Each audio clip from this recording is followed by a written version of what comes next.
Hi friends, welcome back to my channel. ಇವತ್ತು ನಾವು ಬೆಂಡೆಕಾಯಿ ಪಲ್ಯವನ್ನು ಮಾಡೋದು ಹೇಗೆ ಅಂತ ನೋಡೋಣ ಬನ್ನಿ. ಅದಕ್ಕಿಂತ ಮುಂಚೆ ನೀವು ನನ್ನ ಚಾನಲನ್ನು ಸಬ್ಸ್ಕ್ರೈಬ್ ಆಗಿಲ್ಲ ಅಂದರೆ ಕೂಡಲೇ ಚಾನಲನ್ನು ಸಬ್ಸ್ಕ್ರೈಬ್ ಆಗಿ ಪಕ್ಕದಲ್ಲಿ ಕಾಣೋ ಬೆಲ್ ಐಕಾನ್ನ ಕ್ಲಿಕ್ ಮಾಡಿ ಆಲ್ ಅಂತ ಹೊಡಿರಿ. ನಾನು ಅಪ್ಲೋಡ್ ಮಾಡೋ ಎಲ್ಲ ವೀಡಿಯೋಗಳ ನೋಟಿಫಿಕೇಷನ್ ನಿಮಗೆ ಸಿಗುತ್ತೆ.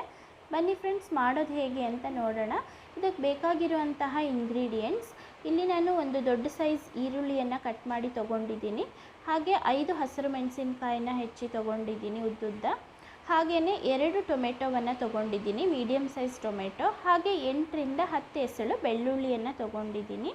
ನಂತರ ಇಲ್ಲಿ ಜೀರಿಗೆ, ಸಾಸಿವೆ ಒಗ್ಗರಣೆಗೆ, ಅರ್ಧ ಬೌಲ್ ಕೊತ್ತಂಬರಿ ಸೊಪ್ಪು, 1 ಸ್ಪೂನ್ ಧನಿಯಾ, ಹಾಗೆಯೇ ಅರ್ಧ ಸ್ಪೂನಷ್ಟು ಗರಂ ಮಸಾಲ ಪೌಡ್ರನ್ನು ತೊಗೊಂಡಿದ್ದೀನಿ. ಹಾಗೆ ಕರಿಬೇವಿನ ಸೊಪ್ಪು, ಉಪ್ಪು, ಹಾಗೆ ಅರಿಶಿನವನ್ನು ತೊಗೊಂಡಿದ್ದೀನಿ.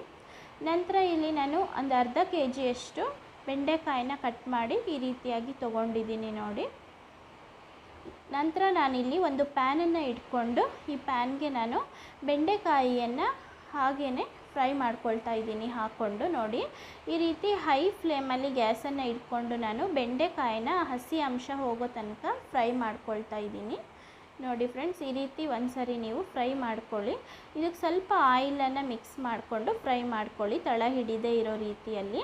ಈ ರೀತಿಯಾಗಿ ಸ್ವಲ್ಪ ಬಾಡಿದರೆ ಸಾಕು. ಇದನ್ನು ತೆಗೆದಿಟ್ಕೊಳ್ಳೋಣ. ನೋಡಿ, ಇದೀಗ ಸ್ವಲ್ಪ ಬಾಡಿಸ್ಕೊಂಡು ಆಯಿಲೆಲ್ಲ ಡ್ರೈ ಆಗಿದೆ. ನಂತರ ನಾನಿಲ್ಲಿ ಇನ್ನೊಂದು ಪ್ಯಾನನ್ನು ಇಟ್ಕೊಂಡು 3 ಸ್ಪೂನಷ್ಟು ಆಯಿಲನ್ನು ಹಾಕ್ಕೊಳ್ತಾ ಇದ್ದೀನಿ. ನಂತರ ಇದಕ್ಕೆ ಸಾಸಿವೆ ಹಾಗೂ ಜೀರಿಗೆಯನ್ನು ಹಾಕ್ಕೊಳ್ತಾ ಇದ್ದೀನಿ. ನೋಡಿ, ಆಯಿಲ್ ಬಿಸಿಯಾದ ನಂತರ ಹಾಗೆಯೇ 8ರಿಂದ 10 ಬೆಳ್ಳುಳ್ಳಿ. ನಂತರ ಇಲ್ಲಿ ನಾನು 1 ಈರುಳ್ಳಿಯನ್ನು ಹಾಕ್ಕೊಳ್ತಾ ಇದ್ದೀನಿ. ಇದಿಷ್ಟನ್ನು ಹಾಕ್ಕೊಂಡ ನಂತರ ಇದಕ್ಕೆ ಇಲ್ಲಿ ಮೆಣಸಿನ್ಕಾಯಿ 5 ಮೆಣಸಿನ್ಕಾಯಿನ ತೊಗೊಂಡಿದ್ದೀನಿ. ಸ್ವಲ್ಪ ಸ್ಪೈಸಿಯಾಗಿ ಬೇಕು ಅನ್ನೋವಂಥವ್ರು ಜಾಸ್ತಿ ಹಾಕೋಬೋದು. ನೋಡಿ, ಈ ರೀತಿಯಾಗಿ ಫ್ರೈ ಮಾಡ್ಕೊಳ್ಳಿ. ನಂತರ ನಾವು ಇದಕ್ಕೆ ಕರಿಬೇವಿನ ಸೊಪ್ಪನ್ನು ಸೇರಿಸ್ಕೊಳ್ಳೋಣ. ಸ್ಟಾರ್ಟಿಂಗಲ್ಲಿ ಹಾಕಿದರೆ ಎಣ್ಣೆಗೆ ಸ್ವಲ್ಪ ಕಪ್ಪಾಗುತ್ತೆ, ಹಾಗಾಗಿ ಈಗ ಹಾಕ್ಕೊಳ್ತಾ ಇದ್ದೀನಿ. ನಂತರ ಇಲ್ಲಿ ನಾನು 2 ಟೊಮೆಟೊವನ್ನು ಹಾಕ್ಕೊಳ್ತಾ ಇದ್ದೀನಿ. ನೋಡಿ, ಟೊಮೆಟೊವನ್ನು ಸ್ವಲ್ಪ ಸ್ಮೂತ್ ಆಗೋ ತನಕ ನಾವು ಈ ರೀತಿ ಒಗ್ಗರಣೆಯಲ್ಲಿ ಮಿಕ್ಸ್ ಮಾಡಿಕೊಂಡು ಕುಕ್ ಮಾಡ್ಕೋಬೇಕು. ನೋಡಿ, ಇದಾದ ನಂತರ ಸ್ವಲ್ಪ ಒಂದು ಅರ್ಧ ಸ್ಪೂನಷ್ಟು ಅರಿಶಿನವನ್ನು ನಾನು ಇದಕ್ಕೆ ಆ್ಯಡ್ ಮಾಡ್ಕೊಳ್ತಾ ಇದ್ದೀನಿ.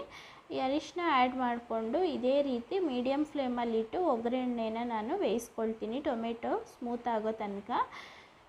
ನೋಡಿ, ಈ ರೀತಿಯಾಗಿ ಆಗಿದೆ. ಈಗ ಇದಕ್ಕೆ ನಾನು ಫ್ರೈ ಮಾಡ್ಕೊಂಡಿರೋಂತಹ ಬೆಂಡೆಕಾಯಿನ ಸೇರಿಸ್ಕೊಳ್ತಾ ಇದ್ದೀನಿ. ನೋಡಿ, ಬೆಂಡೆಕಾಯಿ ಚೆನ್ನಾಗಿ ಒಗ್ಗರಣೆ ಜೊತೆಯಲ್ಲಿ ಹೊಂದ್ಕೋಬೇಕು. ಆ ರೀತಿಯಾಗಿ ನಾವಿಲ್ಲಿ ನಿಧಾನವಾಗಿ ಇದನ್ನು ತಿರುಗಿಸ್ಕೊಳ್ತಾ ಹೋಗೋಣ. ನೋಡಿ, ಈ ರೀತಿಯಾಗಿ ನಿಧಾನವಾಗಿ ತಿರುಗಿಸ್ಕೊಳ್ಳಿ ಒಗ್ಗರಣೆ ಜೊತೆಗೆ ಹೊಂದ್ಕೊಳ್ಳೋ ರೀತಿ. ನಂತರ ಇದಕ್ಕೆ ನಾನು 1 ಸ್ಪೂನ್ ಉಪ್ಪು, ಹಾಗೆ ಧನಿಯಾ ಮತ್ತು ಗರಂ ಮಸಾಲ ಪೌಡರನ್ನು ಹಾಕ್ತಾ ಇದ್ದೀನಿ. ಇದನ್ನು ಹಾಕಿದ ನಂತರ ಇದೇ ರೀತಿ ಪಲ್ಯ ಹೊಂದಿಕೊಳ್ಳೋ ರೀತಿಯಲ್ಲಿ ತಿರುಗಿಸ್ಕೋಬೇಕು ಇನ್ನೊಂದು ಸರಿ. ನೋಡಿ, ಎಲ್ಲ ಕಡೆ ಉಪ್ಪು ಮತ್ತು ಆ ಧನಿಯಾ ಮತ್ತು ಗರಂ ಮಸಾಲ ಪೌಡ್ರ್ ಆಗೋ ರೀತಿ ಈ ರೀತಿ ಮಿಕ್ಸ್ ಮಾಡ್ಕೊಳ್ಳಿ. ನೋಡಿ, ಈಗ ಮಿಕ್ಸ್ ಆಗಿದೆ.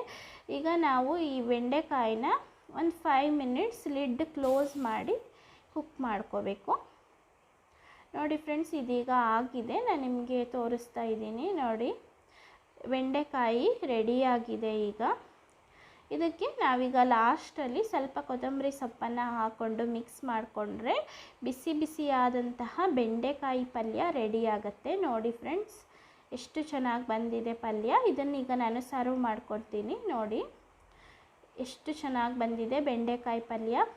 ಈ ರೀತಿಯ ಒಂದು ಬೆಂಡೆಕಾಯಿ ಪಲ್ಯವನ್ನು ಸಿಂಪಲ್ಲಾಗಿ ನೀವು ಸಹ ಮನೆಯಲ್ಲಿ ಟ್ರೈ ಮಾಡಿ. ಹೇಗೆ ಬಂತು ಅಂತ ನಿಮ್ಮ ಅನಿಸಿಕೆ ಮತ್ತು ಅಭಿಪ್ರಾಯಗಳನ್ನ ನನಗೆ ಕಮೆಂಟ್ ಬಾಕ್ಸಲ್ಲಿ ಹೇಳಿ.